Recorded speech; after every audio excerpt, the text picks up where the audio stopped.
Well, first of all, thank you for attending tonight. This is going to be a slightly different approach. This is going to be a more open type of lecture.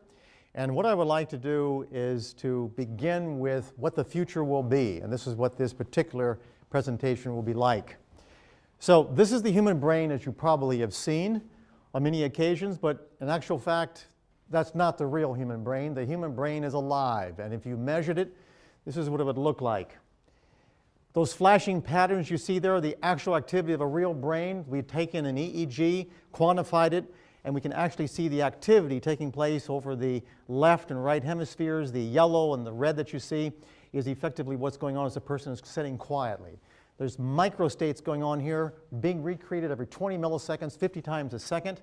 There are about 4 basic microstatic patterns, which are the building blocks to consciousness, just like pairs, sets of DNA or base pairs are the information for the last 3 billion years of genetics. Person's quiet. So the question is, suppose you have had access to information within every other person's brain and they had access to yours. What would happen? Has it happened? Can it happen? And what would it mean for the future of human societies? No more secrets. And tonight, that's exactly what we're talking about. Suppose you had access to the information of every other brain on this planet. No more secrets. Are we all connected? And the answer is yes. We are all immersed in the Earth's magnetic field. The human species is about 7 billion conductive brains, all sharing this field. Think of 7 billion wires, all immersed in the Earth's magnetic field. This field contains enough energy to store the experience of every human being who has ever lived. It's an easy calculation. Just think about that. All the information of every human brain that's ever lived has the potential to be stored in the Earth's magnetic field with lots of energy left over. There's the Earth's magnetic field. You've seen it on many occasions. In fact, the strength of the magnetic field induced in every brain, right now you're being induced, to put it this way, you are immersed in the Earth's magnetic field, is penetrating through your brain, through your body. And in fact, the strength of the magnetic field induced in every brain by the Earth's magnetic field, when all brains are considered, is almost identical to the strength that each brain generates.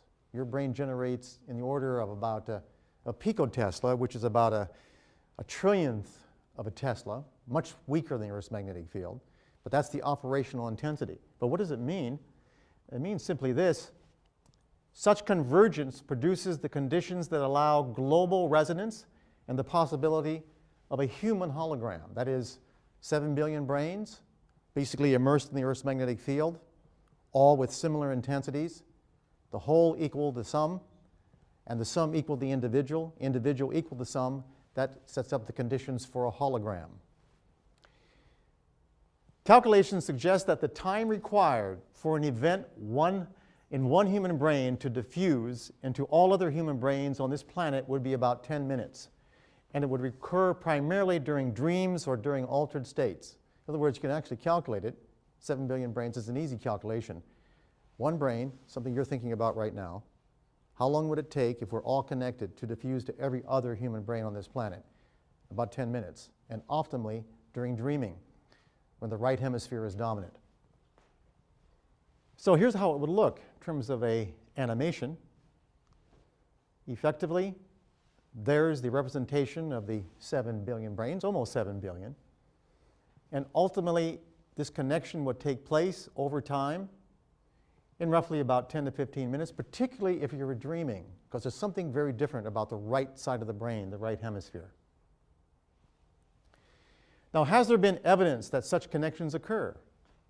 Yes, for decades, verified cases indicate that some people's sudden experiences about a crisis to or death of a loved one occurs on days when geomagnetic activity is quietest. The experiences usually occur during a dream state. Let me give you an example. On the evening of the 5th January, I was visiting, this is from a middle-aged woman. This is one of many cases. These kinds of cases have been recorded certainly since the 1870s. Massive booklets containing this information. On the evening of the 5th of January, I was visiting in my kitchen with some friends. Suddenly, I felt my face flush and I felt ill. In a matter of minutes, I was out cold. My friends carried me to the living room and placed a cold cloth on my head. They said I opened my eyes and stared for 15 minutes. When I came to, it was exactly 10:30 p.m. That night I was ill and vomited several times. I kept crying and thinking about my sister. Every time I thought about our mother, I felt depressed. The next morning at 7 a.m., my mother called. She was crying and extremely upset. She told me that my sister, who lived 200 miles away, had died suddenly the night before at exactly 10:30 p.m. Now, that's a classic one. Now, when does it take place? Well, usually it takes place when the geomagnetic activity is less intense. This is an example of a geomagnetic pattern recorded right here in our laboratory at Laurentian University. You can see the perturbations. This is a very active kind of night, a geomagnetically active kind of period. You're looking at various components here. On the other hand, on quiet nights, which is the next one, you can see the difference. In other words, when it's quiet, when it's geomagnetically quiet, the connections between all 7 billion brains have greater possibility. When there's more perturbation, it's like having more noise in the system. Very weak effects, but very strong and emotionally significant impact. Classic example comes from an experimental study. Remember, the most important philosophy that human beings have ever developed has been science and the methodology of science. The most powerful and potent tool has been the experiment. This is an experimental kind of study in where individuals who are dreaming in one room and simply engaging in ordinary dreaming in another room, a person is looking at a picture, a target, a picture. And what we find, and this is the work done at the Maimonides Dream Hospital, or dream studies, what we found is that when individuals are dreaming and someone in another room is looking at a picture, under certain nights, when you look at the dream content, is exactly what the picture was the other person was looking at. And it's so obvious that not only does the dreamer know, but if you gave the description of the dream and a series of different pictures and said, pair the dream content with all of these pictures, they'll pick the exact picture that was being concentrated upon. Notice that the black circles indicate that when the geomagnetic activity was quiet, very, very quiet, that's when the dream content of the dreamer corresponded with the details of the picture upon which the other person was concentrating. Now think about that. Every time you sleep near someone, are they influencing your dreams? Or at a distance, for that matter. But those are correlational studies or experimental studies. Here's a more important question. Why don't these experiences occur more frequently? Or is your brain more like a television remote that is randomly changing channels and ever so often overlaps with the source? What would happen if a procedure was developed that allowed direct access to whole information, to all of it? All right? Suppose there was a technology, and that's what we're talking about tonight. Can the ability to access information at a distance be trained? And the answer is yes, it is, and we've trained it. One such person is Ingo Swann, who helped develop the phenomenon of remote viewing. Ingo Swann is the individual, and this is Ingo. Ingo Swann was involved with the development of this remote viewing for the Central Intelligence Agency for the United States many years ago. The idea is, can you access information at a distance? As opposed to saying it can't happen, suppose we say it does happen. You realize, let me ask you this. If I told you 200 years ago that I had a device that I could put to your ear and you could hear what was going on the other side of the Atlantic, you would say that's crazy. But now we call it a telephone. Right? If I told you 400 years ago that I had a device which allowed me to measure and represent your friend, and I could play it back long after he was dead, and you could see that person, you would think it was magic. That's called filming. That's called a video. So think of it this way. Suppose there is a technology that allows us to have access to every bit of information that's available in the geomagnetic field from all of your brains. That's what he did. Well, let me show it to you. He learned to identify experiences that originated primarily in his right hemisphere as pure images and experiences. Here are some examples while he was sitting in a closed chamber in our laboratory here at Laurentian University and asked to draw what experimenters were seeing based upon random selection of targets. So here's what we did. We had experimenters walk by a hallway, and we would randomly give them an area somewhere within 15 minutes of Laurentian University. They had 15 minutes to get there. They would simply look at the target. These were randomly selected targets. Let me give you just a few. This is where you begin drawing. Curved building, tall vegetation, angular, natural, breeze, cool, convex, motion of some kind, a sense of vista, a smokestack in the distance, arena, trees, sense of a conveyor, smell slightly bitter. Now what I've done here, I've simply typed out what he's written down. He was an artist. He was a postmortem artist as a part of his training. Car, more than one, slight slope, grotto, mine, entrance to, round and large, distant stack, road. Now don't forget, he's sitting in a chamber now, and we're measuring his EEG. And we've enhanced its capacity with the technology I'm going to show you in just a few minutes. All right? Two major cuts near a closure, depression, circular, something goes in, motion or movement, conveyance motion, cars. And what was the target? You all know what it was. The target was the experimenters had gone to see Science North. There's what he drew. That's what it looks like. He had no idea what was going on. These were randomly selected targets. I'm showing the ones that are most conspicuous. There are many others. Here's a bird's eye view. This is all published in scientific journals, incidentally, and you can access them by simply Googling it on the web. Another target was a Catholic grade school with lots of windows, stalls for bicycles, a figure-8 shaped inside hall system, and a consistent pool of water along the edge of the property. Here's how he started. He had no idea. Remember, this happened on several days. And even the experimenters didn't know where they were going until they opened up the envelope outside the laboratory in the parking lot. And then they had 15 minutes to get there. Okay? Tall, sense of massive, windows, reflections, stones, hear water, pool. People walking, a sense of business, glass, bars, several of them, those bar-type things, buildings. Glass, throwaway slope, colors. Now glass, now the bars he's talking about are like bicycle-type things, where you put in bicycles. And of course, he concludes it's something like a church or a school of some type. Remember, he's not from around here. He has no idea what the target is. But it's even more than that. If randomly selected photographs, particularly with emotive and meaningful components, were placed in another room, on a table, in envelopes, he could draw the details. Okay, so in other words, what we had effectively in another room, there's a table, roughly 100 different pictures in envelopes, randomly selected, one laid down. He's still in the chamber. We're measuring his brain activity. And he begins to draw. Here's one for you. Deep feelings. And I've actually, this is the actual words that type larger so you can see them. You can see his pictures. Dark but airy, undulating like a boat, watching, gloomy, stars. Clandestine romance, I'll tell you about that later. Okay? Actually, it turns out in that table, on that table, two graduate students had, how shall I say it, interesting intimacies. Feeling of points or seeds, struts, electricity, feeling of awesome. What could possibly be drawn like that? The answer is the target, a tornado. How close can you get? Other ones, for example. This is one of the hidden pictures, and this is what he drew. World not responding, awash like a tunnel, morose, impact, hatred, into depths, police. This was a terrorist explosion of an airplane. And notice something very interesting.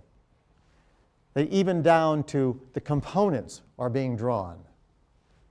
Next. Even abstract ideas.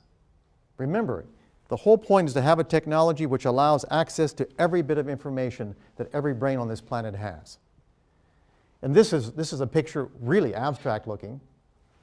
Take a good look at those garbage cans and a number of other things, and look what Ingo Swann drew. People, dull target, wilderness like a window. Even something as abstract as that, details come through. Now, I want you to think about something, and that's the following. Just remember Alexander Graham Bell, the first time he generated a signal across the room. It was scratchy. He could barely hear it. But the point is, from that beginning of just a bit of information, now we have one of the most sophisticated technologies in the history of Western civilization. We have the telephone communication system. You've got to start somewhere, and then you perfect the technology. Okay, that's Ingo Swann. Was he always successful? Well, most of the time. However, the degree of accuracy was related to amount of 7 Hertz activity over his right hemisphere. Again, the right hemisphere, the one involved with your dreaming. This is the same frequency that the entire Earth generates. His accuracy was less when there were geomagnetic storms and the Earth's magnetic field was disturbed. So if the magnetic field was disturbed, he lost the ability. When you lost the connection, you lost the ability. For example, there's an actual EEG. Back in the days, we only had 3 channels. Okay, notice the red arrows. Those are 7 Hertz. This is a unique pattern. You don't find it very often. And the number of these patterns were directly related to how accurate he was. So in other words, the more he showed that activity over the occipital right hemisphere, the more accurate he was in terms of the information at a distance. There's the ionosphere, and of course, generating between the Earth's surface and the ionosphere is a 7 Hertz pattern. And the more you get closer to that pattern, the more you seem to have access to everything around the Earth. For example, that 7 Hertz pattern not only has the same frequency as generated from the intrinsic aspect of your brain. Your brain has a natural frequency. Guess what it is? 7 Hertz. Based upon the fact that consciousness is recreated every 20 milliseconds. It's moving at about 4.5 meters per second. Just do a simple calculation of the circumference of your brain. It's about 7 Hertz. And the intensities of both the magnetic and the electrical components for both this and your brain are identical, capable of resonance. Here we have an example, of course, from the sun to the Earth. There's the Earth's magnetic field. And of course, when there's a magnetic storm, you can see that you get marked perturbation and the connections are lost. Now, we're not the only species like this. For example, fish very often communicate with electrical signals, magnetic signals they generate. Thunderstorms will interfere with that connection, like having massive noise, and their behaviors are distorted. So we're not the only species. Now, here are some examples of ordinary people drawing pictures of what they experience about a target when they are exposed to geomagnetic-like fields. In other words, is it just one kind of person, or just some people? And the answer is, anybody can do it if you expose them to the field. Here is the target picture hidden in another room. This was a target picture, very much like the Ingo Swann procedure. And here's what a university student exposed to the appropriate magnetic field drew. Look at the connections. Remember, this is a situation very much like early Bell, because it's very, very scratchy at this point, but look at the essentials. Go ahead and connect them. We can see, for example, the emphasis on the shape, the eye. Remember, this is hidden in an envelope. The actual mechanical kind of individual, you can see from the outline yellow. And of course, there's always something called analytical overlay. Don't forget, this is right hemispheric. So this is all emotive and visual patterns, and it has to be translated to language. In the process of translating to language, very often you put your own verbal, how should I say it, overlay, your own baggage, your own verbal baggage on it, and can distort the signal, just like noise. Here's another target, hidden in another room. There's the picture, hidden in an envelope, person's never seen it. This is what the person draw if it's exposed to the appropriate configuration of magnetic field. Here's the drawing. Shall we see the connection? Take a good look. Not as sophisticated as Swann, but this is a university student with only 5 exposures to the procedure. Again, there's the woman in the back. All right. This fragment here, we're blowing it up a bit more, you can see. And finally, you can see that's purple glass written there. He's written purple glass. That entire area was purple. Now, this is not just a unique thing. This occurs repeatedly. And I'll tell you exactly what the patterns are later on. The most intense phenomena were these. When another person in another room is looking at a target, and at the same time, as the second person is sharing the same magnetic field, the accuracy becomes greater. So in other words, if you have one person here, you generate a condition that produces the same kind of magnetic field that influences the brain at the consciousness recreation pattern, what you'll find, if whatever that person's looking at, the other person can actually draw accurately. Well, let me show you. Can the average person access distant information? At Laurentian University, we developed a technology by producing a device whereby the same complex magnetic fields are shared by two people separated at a distance. When that happens, the two brains become one. Okay? So here we have the actual technology. You can see one chamber. That's what we call the octopus. It's basically 8 solenoids that produce a accelerating configuration, a second derivative magnetic field. There's what it looks like. There's the person in one room. All right, with the octopus, there's a person in the other. Here's some examples. The actual target picture that one person is looking at is on the right hand. You've seen that as the bridge down here in Sudbury. What they're drawn, what the other person's drawing, sitting in a separate room, and you can see the actual drawing, and you can actually see the letters or the words up there, and we've amplified them for you. Motion, bright long, vertical lines, wormhole, crowd, flower, explosion, passing stuff moving through. The essential aspects of that hidden target have been extracted and now are being shared by the two different people who share the same magnetic field. Their brains, both those brains are now effectively one. But the effect extends experience. If both people separated by distance share the same configuration of magnetic field, a light flash, just a light flash, to one person affects the brain activity of the other sitting in the dark in another room. So what we've found is that we can connect it to actual light, all right? The photon emission energy from the brain while a person is sitting in the dark is about 10,000 times less than the stars on a cloudy night, but we can measure it with photomultiplier tubes. However, it's 100 times more intense than the energy from the cosmic rays that pervade the universe. Now, I know you're thinking that this is really, really weak, but let me do an experiment real quick. Okay? Effectively, you're listening to me right now, and the sounds you're hearing are in the order of about a millipascal in terms of pressure. That's what you're listening. About 40 to 50 decibels, a millipascal. And presumably you're listening to me. Right now, above you, there's over 100 kilopascals of pressure. 1 billion times more pressure on your body right now than the pressure associated with me talking with you and you listening. Can you hear the atmosphere? It's 1 billion times more. Of course you can't. It's not the intensity. It's the pattern. The pattern is the critical thing. So never underestimate the importance of the pattern. It's not the intensity. And furthermore, if we take something like this, like one of these nice little cinnamon, and I drop it just like that. I dropped it this way. That's about a microjoule of energy. Now, for you to see a light in the dark, that only takes about 10 to the minus 17th joules. That's a decimal point followed by 16 zeros and a 1, which means this is a microjoule, which means that energy from dropping that right now would be enough to light up every eye of every human being on this planet. The critical thing is the energy and the pattern that detects it. Never think bigness is important. So, here's what happens.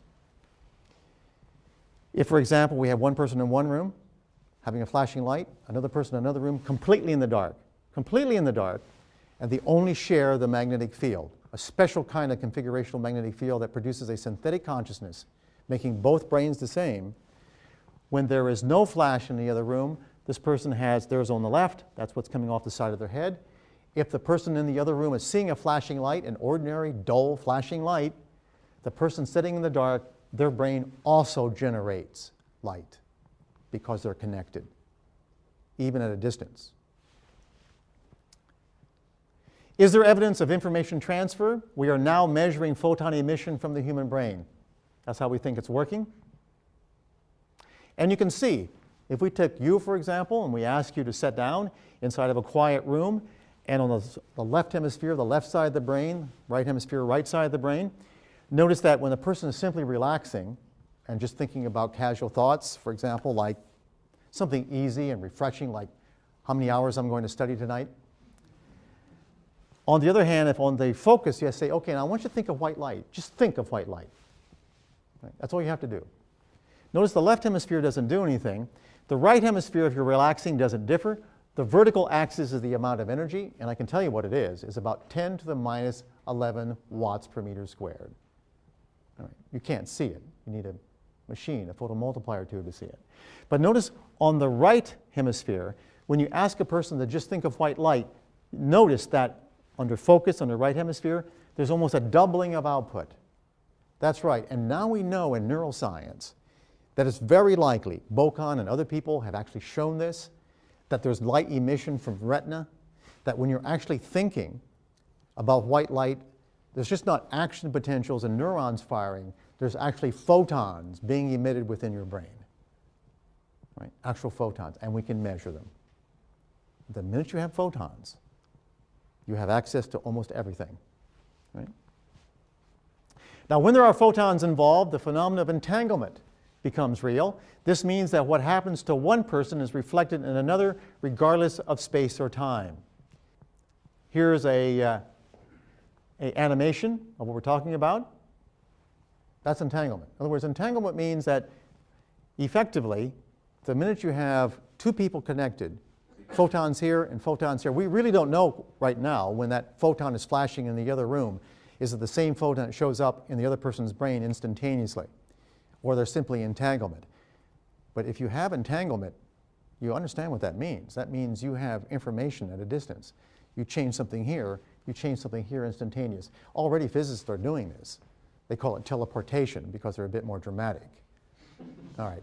But in actual fact, they've already done it up to over 100 kilometers. Change the polarity on one, the other one changes instantaneously. That's the first stage to having information from everywhere. Right? Now, if one has the technology and access the appropriate patterns shared by other brains, information can be accessed. We can amplify, concentrate, and control what has been happening only occasionally for centuries. Now think about it. Like watching lightning. We did it for thousands of years, hundreds of thousands of years as a species. And then we mastered electricity. Look at the difference. We watched birds fly, wondering what it would be like. We never did have wings. We never developed them. But now we can fly. We call it an airplane. If you can imagine it, it can be done. And that's why, because the brain is matter. It's based upon the physical principles of the universe. And if you have that capacity to imagine it, that means the potential is there for it to be done. Because our brains are reflective of the essential aspects of the matter of this universe. Now, Sean Harabanz, a classic example of extraction of information. This is the man who knows your memory. There's Dr. Webster actually extracting some blood and actually injecting some radioactive material into Mr. Harabanz. We were the first to demonstrate that when he is engaging in reading another person's memory, it's not all hocus pocus. What really happens, a part of his brain that's been different from the time he was born shows an increase in activity as measured by single photon emission computerized tomography. Very specific to the right parietal lobe. Here's Sean Harabanz, again, an animation.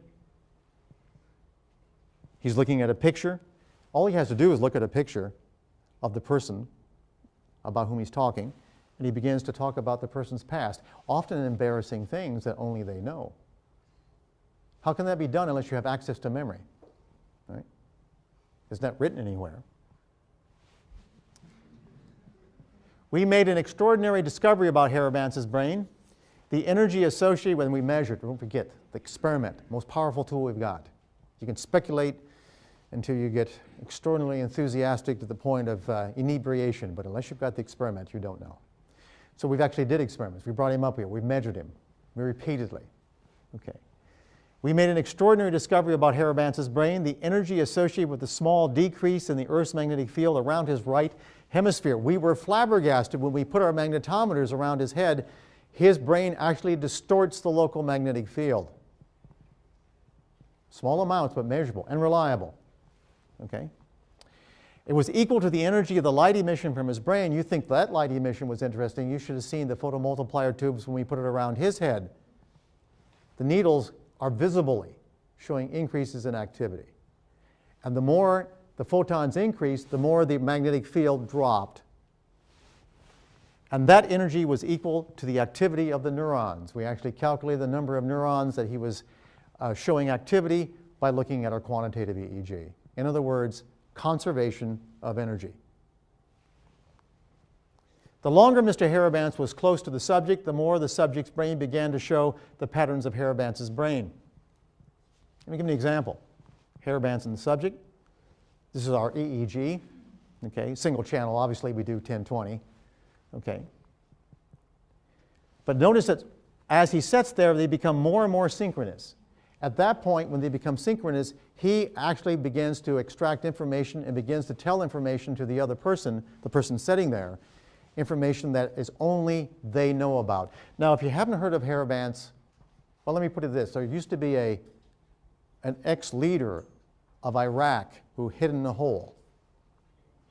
Guess who gave the information or where the U.S. government found him? It was Sean Harabanz.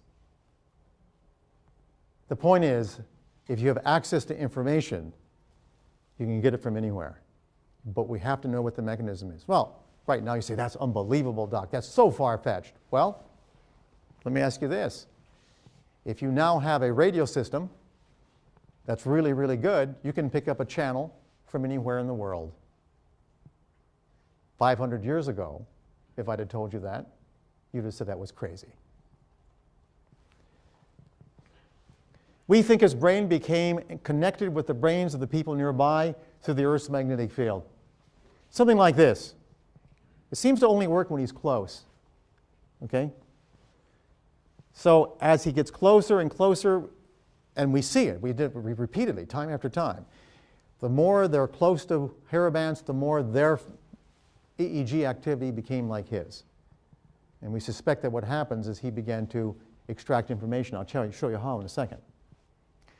During the connection, there was enhanced brain power at 7 hertz over his right hemisphere. You can see the red arrow. That refers to specifically the 7 hertz band coming off his brain. Remember the 7 hertz, intrinsic pattern to the Earth itself, the same pattern that Swan had, and seems to be something fundamental. Now, the 7 hertz is tied to something called the hippocampus, the gateway to memory. And if you access that, you access all the information that's being consolidated in your experience. Remember, your memories are nothing more than synaptic patterns. That's all they really are. And the gateway to that is the hippocampus. Is there another homogeneous field to which all of us are exposed? All right. There are the communication systems of the web, internet, and the massive electromagnetic matrix that it creates. I'm just giving you one. There's others, you know. Let's take a good look at it. That's sort of a diagram of it. You can see that effectively right now communication systems are so pervasive that we all are immersed in this background that we call communication systems. You know, interesting thing, at one time we used to have radar sent out and reflected back in order to see things at a distance. Now the electromagnetic density of all the communication systems are so great, they generate a shadow. We don't even have to generate radar emission anymore. We're living within the shadow, quite literally, of a massive electromagnetic field generated by communication systems, which means we're immersed, all of us, in a homogeneous secondary field called the communication system, called the modern technology. And much of it is pulsed, very much within the range of the brain, the human brain. So I ask you this question. What would it mean if you and everyone else had access to the information of every other brain on this planet? I want you to think about that for a second. In fact, I'll repeat it. What would happen, or what would it mean if you and everyone else had access to the information of every other brain on this planet? So there's 7 billion of us roughly. what would happen? First of all, knowledge is the ultimate power. And as you know, revolutions occur when about 50%, and this is historical, when about 50% of the population becomes educated, that's when you have revolutions, historically, okay? When they become literate. That's why people are often, and dictators are often against literacy or access to free information.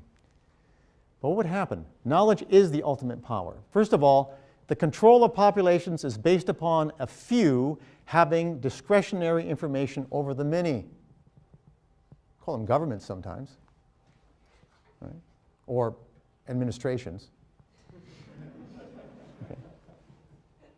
Economic advantage derives from proprietary information. If everybody had equal access and knew what the other person was thinking, do you think there'd be rich people? Think there'd be poor people?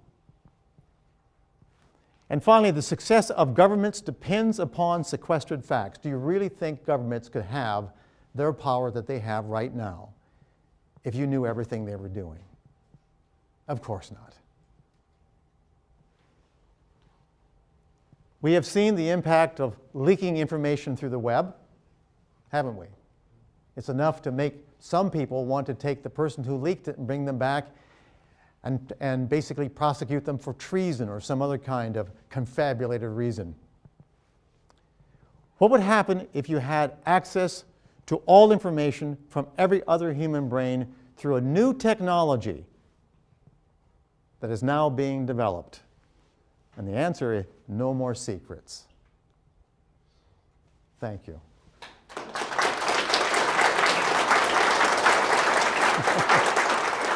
Do you think with the constant bombardment of all that information that eventually it would be a case of seeing too much and people just wouldn't care? And so you could hide the secrets in plain sight? If you have access to information for the average individual and you make it such that all 6 billion, 7 billion people see it, what most people do is they extract the essence. Right? So I don't think you can hide important things. Critical things people see right away. I hope that answers your question. I think you're talking about sensory overload. And the answer is that, well, I'll put it this way. If somebody suddenly realized that there's going to be a limited amount of food, I think most people would figure that out pretty quickly. Right? You wouldn't hide it very easily. Right? Fascinating talk. I'm very impressed. I don't know this area very much, but one thing I kind of try to understand is that since you or anyone else can have a vast amount of information you can get through this kind of system, then specificity, how you can achieve specificity. For example, in the beginning of your talk, right, you're talking about the sister's sudden death who was 200 miles away. Right. Then how on the earth there are 6 billion of different people on the earth and you have access to all this brain, then how can you specifically connect to your sister, for example? Do you think you have some kind of physiology difference or genetics involved in that? Well, what we can do, in terms of the question was, there's 6 billion, 7 billion sized brains. How do we get congruence? First of all, we know that genetically the congruence is much greater than suspected. And what we don't know right now is the actual fine tuning, the actual, for example, if you're playing a radio, I mean, if you have systems or stations that are very, very close together, they tend to overlap. So the critical thing is how much discrimination there is. If we took a look at the fact that are all the brains that different, and the answer is probably not. There is going to be some overlap. There's going to be some distance factors in terms of we know that most of these phenomena tend to occur within a couple hundred kilometers. And the more genetically similar they are, the more likely there are to be congruent. In other words, identical twins, people who have reinforcement histories that are shared, are much more likely to have these kinds of connections. So to answer your question, it would be sort of like the technology we have to develop. I mean, there used to be a phenomenon called a foxhole radio, where if you put together the right carbon and things, you could pick up local channels, but a lot of channels were going, it was all gobbledygook. And so we got better kinds of technology, and now we can separate out these different signals. So right now, think of the brain as that simple old radio system. And with modern technology, or with more sophisticated understanding of the brain, we may actually be able to discriminate these different sources. I don't know if that answers your question, but that's how I would accommodate it. The other feature, too, is to realize that, well, right now, I have a board here. At any given time, that's how much energy is associated with your thinking, the single action potential. Let's assume, for the sake of argument, you look like a very intelligent person, that you've got, let's say, at least 10 billion neurons that are activated. Okay, so that would be basically 10 to the minus 10th joules. Okay, and then assume that they're all firing about 10 hertz. That means roughly you got about 10 to the minus 9th joules. That's how much energy, about a nanojoule, is associated with your thinking at any given time. Now, in your lifetime, how long are you going to live? What do you figure? 100 years? Let's be really nice and give you a couple gigs, okay? We'll give you a couple gigaseconds, okay? So if you live to be a couple gigaseconds, or about 10 to the 9 seconds, okay, the amount of energy, just a thought associated with your thinking, would be about a joule. Just your thinking. We're not talking about metabolic activity now. So I'm not talking about the fact that you're generating about 10 watts, 10 joules per second from your brain because of the blood flow and because of the metabolic activity of the cells. I'm just talking about that component associated with your thinking. So that's how much you've got in your lifetime. Okay? Now, the Earth's magnetic field, okay, is effectively, for all practical purposes, if we can actually calculate it out, something has a magnetic dipole such that it has the capacity to store roughly about 10 to the 18th joules. Right?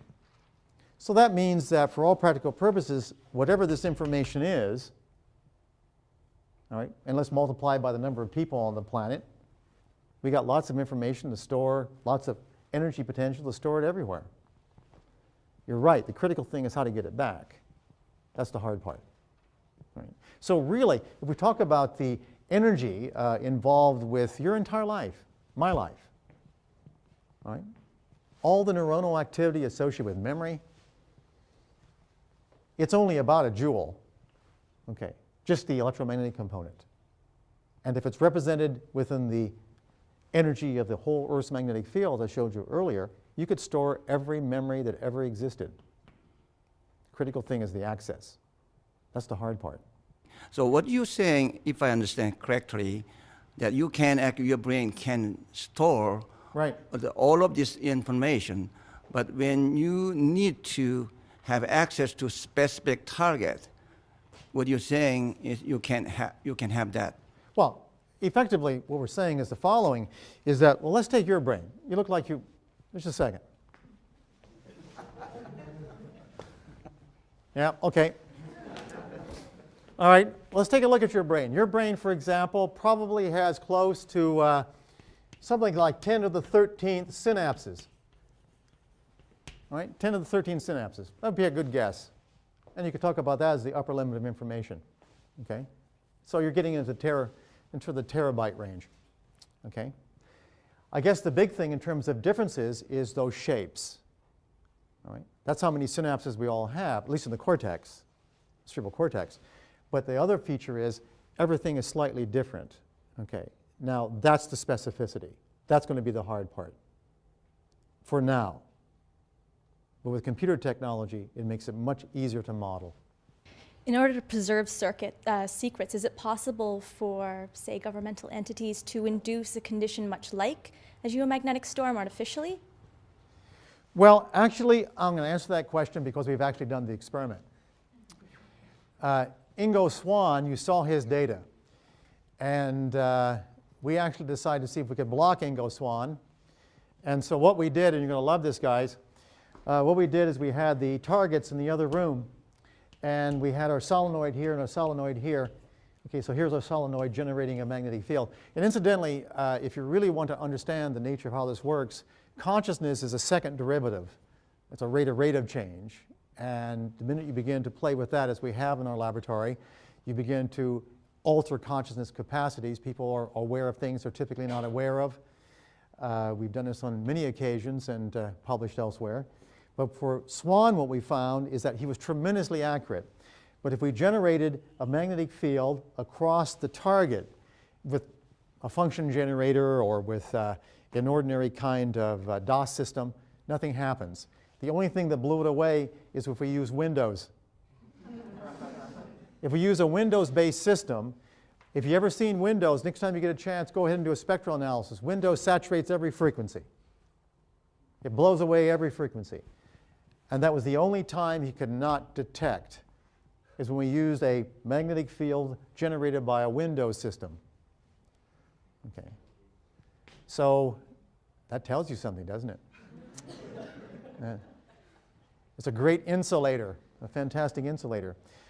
Also, one of the interesting things that are taking place as the amount of communication systems increase, the number of unusual phenomena, the so-called paranormal phenomena, are decreasing. In fact, we now realize that as the density for cell phones and other kinds of electronics increase, the number of spontaneous phenomena, particularly in Britain, called haunts and others, are decreasing at the same rate. And it's not simply an artifact of people becoming more educated and less interested in the phenomena are simply disappearing.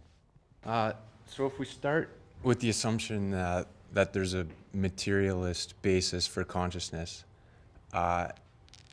and we realize that the brain is a finite organ, then it seems to stand to reason that there should be a sort of quantitative threshold for the amount of consciousness that any brain can experience. Would that be fair to say? A quantitative threshold. At the beginning, certainly, we know the phenomenon called blind sight, where individuals who are technically blind, but yet they walk around objects. If you look at their brain activity using a PET or fMRI, you will find there's still a little bit of activity going on that allows areas of their brain that will allow them to unconsciously move around things. That's true. I mean, one of the things we found in modern neuroscience is that right now there's probably all kinds of changes taking place in your brain that you're not aware of. Well, at least until you start to dream. Because when you're dreaming, you suddenly become aware of these internal states. That's why dreams are so important in these phenomena. But on the other side of the coin, there are really two states, and you can think of it this way. In fact, this is something which is always the case. We have two states. We have matter and we have energy. Corpuscular, structural things, which takes place in synapses, and then the electromagnetic patterns, which technically are simply energetic, or you can think of it as force versus energy. And we know that when it comes to something like human behavior, we know that about 20 minutes of your memory right now, if you've been listening, is labile. It's electrically labile. If you were suddenly hit with an electric shock or something equivalent, you'd have amnesia. And the average is about 20 minutes, assuming no edema, assuming no swelling of the brain. About 20 to 30 minutes. So during this time, it's electrically labile. Electrically labile. Okay? During that time, this electrical ability is translated into the growth of changes within the brain. We call them spines on the dendrites, which are the little connections in the cells within the brain. It takes about 20 minutes for these things to differentiate and to grow and to make those connections. And of course, that is the representation of all of your experience. But here's what we've been finding. We've been finding, yes, in your individual brain that's the case. But just suppose during the same labile period, this information is being represented elsewhere. The time it takes for information, any electromagnetic information, and you can calculate yourself, to go from a brain, for example, into the geomagnetic field is about 10 to 20 minutes. In other words, just suppose there are two phases. One that go into the individual brain, represented as synaptic patterns, which, when it dies, it's gone. But what about the other information that's been represented elsewhere? And is that Physically possible? Absolutely.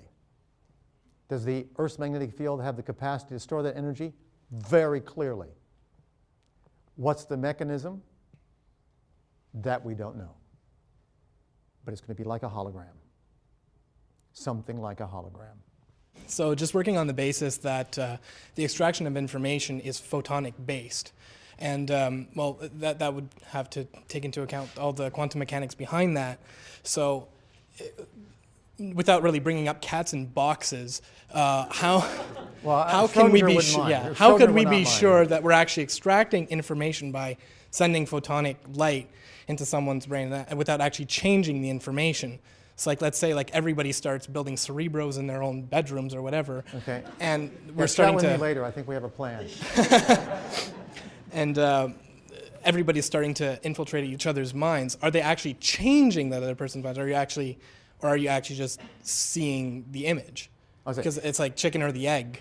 Yeah, I mean, without going into this sort of lame philosophical argument that what would happen if one night if all the rulers of the world were changed, would you know it if you were using a ruler to measure it? And the answer is no, you wouldn't, because you've changed the reference point. The issue is that is the approximately 7 billion brains of our species being changed all the time? We don't know it because we don't have a reference point. Interesting philosophical issue. I think the critical thing to understand is that this phenomenon is like any other phenomenon. Some people have more of it than others. It's normally distributed. And the other feature is you can learn it. All right? And the other critical factor is that everything that we've ever done as a civilization, we've borrowed from nature. We've taken lightning and we made electricity. We watched birds and now we have flight. Even something as simple as what original Alexander Bell did. I mean, in terms of the small changes that produce the little scratchy sounds that now we use to generate music and all kinds of things. The phenomena are already there. The critical thing now is the engineering and isolating the technology that will allow us. I want you to just think for a moment, what would it be like if every experience you've ever had, and even the ones you forgot, everybody else had access to? Right. Another thing is that while you were doing your experiments with swan and hairbands, were the participants or the people that were being read, did they feel something back as though, like could they feel that there was someone inside their brain? Or no, they did not. Anyway, most people did. Right. Just like the radio doesn't feel it's picking up the channel, okay? It's just simply an experience that people have. Great question, though. Thanks. You've spoken because about... most of the time thank you, just a second, because what I'm chatting about now, if you remember No More Secrets, I mean, I want you to imagine just for a second that governments had no secrets. University administrations had no more secrets. All right. What would it be like, all right, if that power of keeping away information, of that power of ignorance was no longer present? The world would be different forever. Go ahead. You've anticipated my question very nicely. Okay. Thank you. You've spoken of what happens to governments, large populations, when a certain proportion of people become literate. Right. And literacy, of course, is a way of sharing information. Right. So perhaps what you're speaking about now with No More Secrets, this is a new sort of literacy in which we're seeing really, we're being able to read the record of the entire human population forever. Well, so therefore, what do you suspect would happen? What would you predict would happen once this, this skill that can be learned would be achieved by a significant proportion of the population? Well, I would say the following. I mean, just suppose right now you could feel the searing, burning bullet of whoever's being killed in northern Africa right now. Or just suppose right now you could feel the unbelievable torture of having your stomach empty in Central Africa. I'll guarantee you there'd be no more war and there'd be no more starvation. That's one of the implications. An empathic civilization. That's right. Thank you. Yeah.